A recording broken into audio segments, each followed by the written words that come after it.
गोविंद भगवान ने कहा मैं नहीं बचाऊंगा, मैं नहीं बचाऊंगा, फिर कौन बचाएगा? अरे तुम्हें वही बचाएंगे जिनकी हम पूजा करके आए हैं। गिरिराज महाराज के सामने पहुंचे, हाथ जोड़े हैं, हे गोवर्धन नाथ मेरी रक्षा करो। भगवान धीरे से अंदर बढ़े और कनिष्ठिका उंगली लगाई है, गोवर्धन पर्वत को धारण कर लिया है।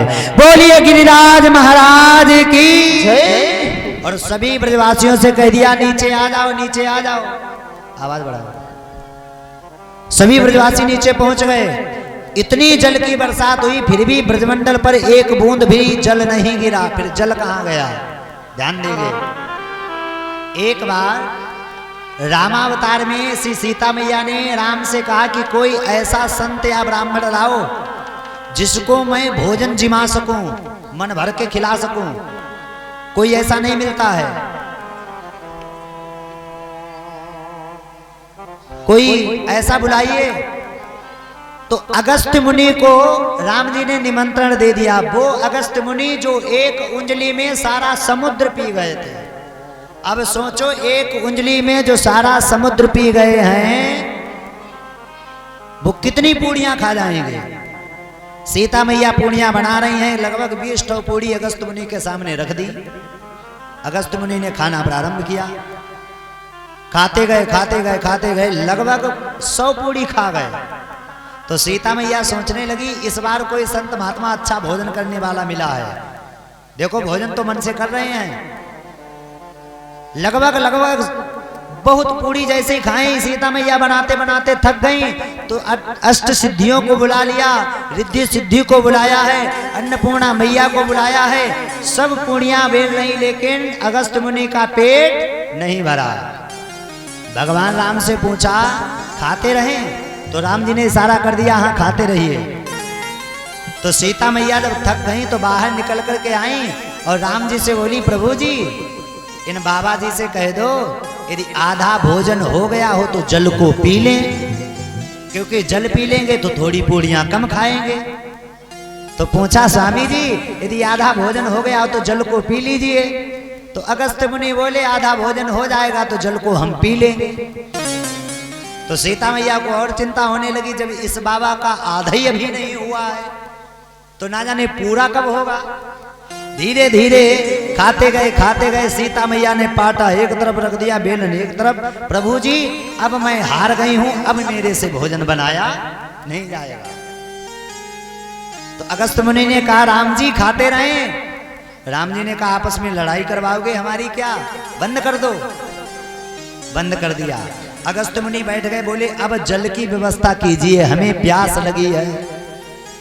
भगवान श्री राम ने कहा इस अवतार में मैंने तुमको भोजन कराया है और जब कृष्ण अवतार में आऊंगा तो तुम्हारी जल की भी व्यवस्था कर दूंगा।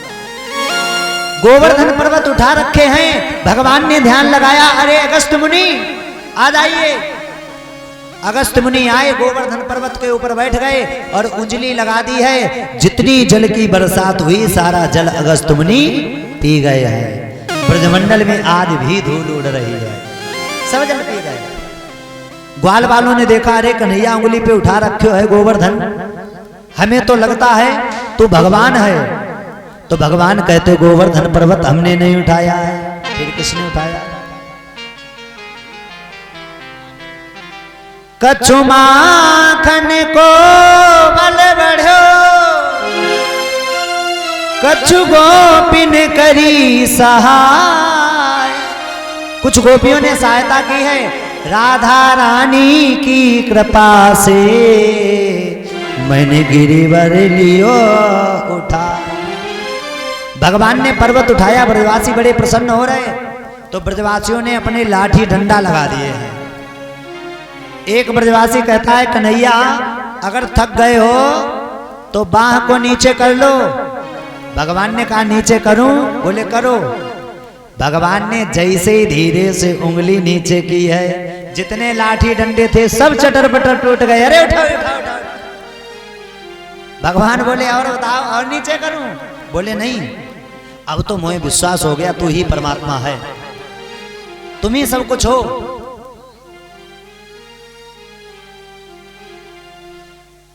आज प्यारे क्या हुआ, भगवान पर्वत उठा रखे हैं। मैया यशोदा कह रही लाला थोड़ा जोर लगा दो, मेरा कन्हैया कमजोर है। पर्वत उठा रखा है।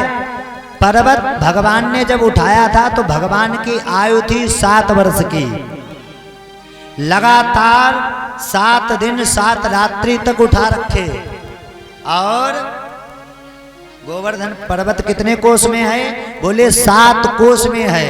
7 कोस में गोवर्धन, 7 वर्ष की भगवान की उम्र, 7 दिन 7 रात तक लगातार गोवर्धन पर्वत उठाए रखे। बोलिए गोवर्धन महाराज की। अरे नख पर गिरिवर लीनो धार, कन्हैया मेरो बारो। तांची की आवाज ज्यादा है। कन्हैया मेरो बारो, नंद लाला मेरो बारो। भैया अमित क्या व्यवस्था है?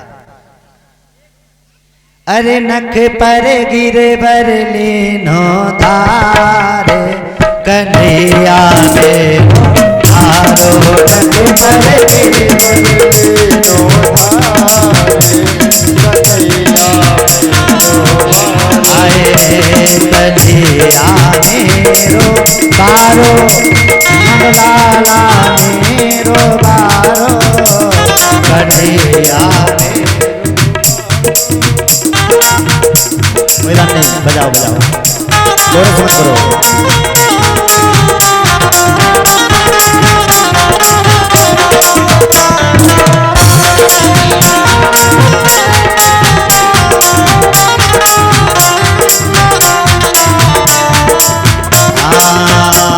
कन्हैया मेरो बारो, नंदलाला मेरो बारो।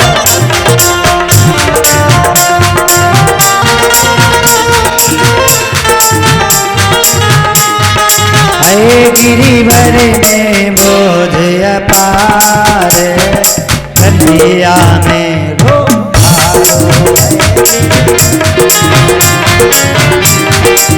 हरि बोल।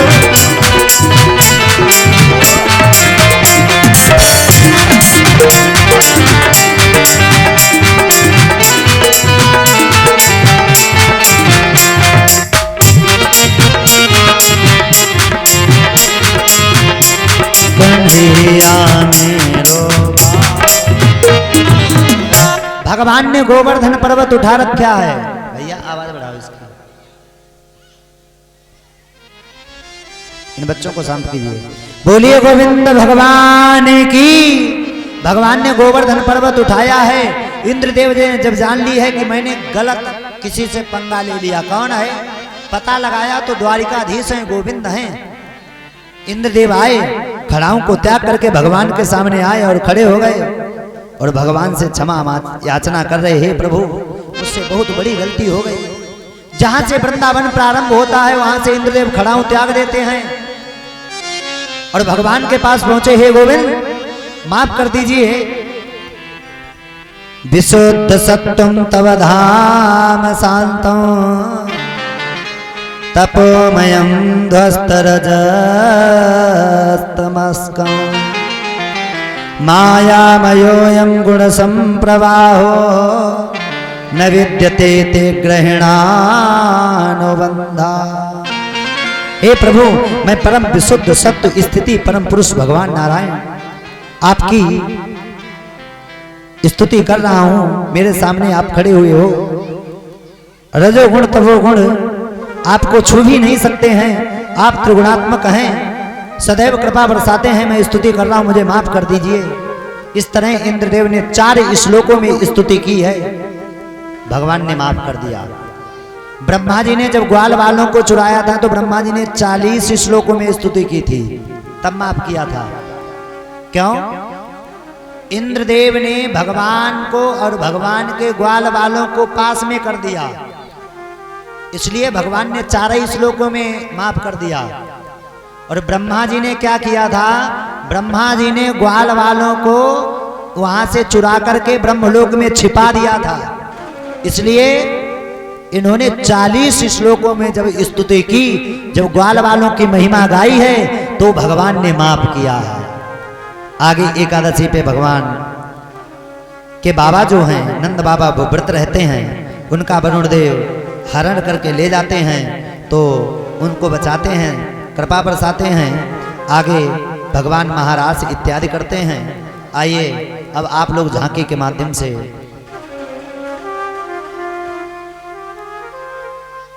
सुंदर जी बच्चे बहुत चिल्ला रहे हैं, 58 54 25 पैसा। बोलिए गोविंद भगवान की, सच्चे दरबार की।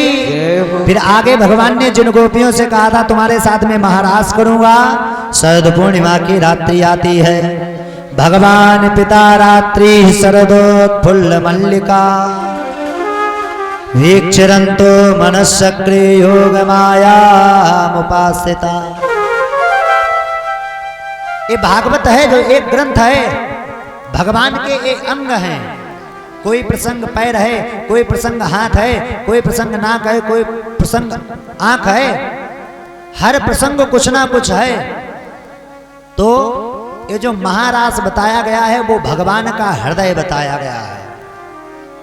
अच्छा एक बात बताइए, मानव के अंदर सब कुछ हो और उसके अंदर हृदय नहीं हो तो क्या मानव चल पाएगा? कभी नहीं चल पाएगा।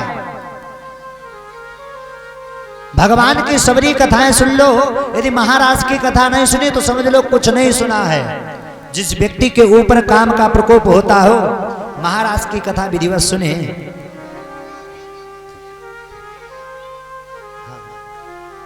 महाराज की कथा सुन ले तो उसके सारे दुख, उसके ऊपर काम का प्रकोप जो है बहुत कम ही होता है। शरद पूर्णिमा की रात्रि भगवान ने बांसुरी को बजाया है, बांसुरी को जैसे बताया है तो आज भगवान के सामने सभी गोपियां आ जाती। कोई गोपी श्रृंगार कर रही, कोई गाय दुह रही है। गोपियों ने जब बांसुरी की तान सुनी है तो आज वही गोपियां उसी बांसुरी की धुन पर जा रही, कृष्ण कृष्ण गोविंद गोविंद चिल्ला रही हैं। भगवान के सामने जाकर के खड़ी हो गई। भगवान ने गोपियों को देखा, गोपियों से कहा तुम क्या करने के लिए आए हो? अच्छा पहले आपके दरवाजे पर कोई आ जाए, पहले तो उसका तुम स्वागत कीजिए। स्वागतम वो महाभागा। आइए स्वागत है, स्वागत है।